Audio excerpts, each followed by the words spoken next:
யாரும் வீட்டை விட்டு வெளியில போகாதீங்க.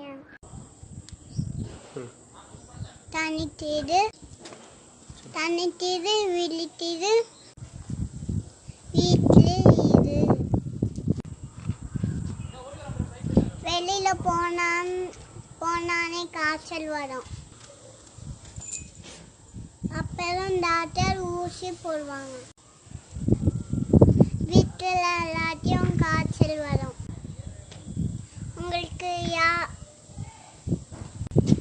உங்களுக்கும் நல்லதில்லை, யாருக்கும் நல்லதில்லை. சொன்னா கேட்பீங்களா? உங்களுக்கு முட்டாய் வாங்கினாலே வீட்டிலே இருக்கணும், வெளியில போகக்கூடாது. வெளியில போனா அமௌண்ட்டை வச்சு போகணும். கவர்மெண்ட் சொன்னோன்னு கேட்கணும்.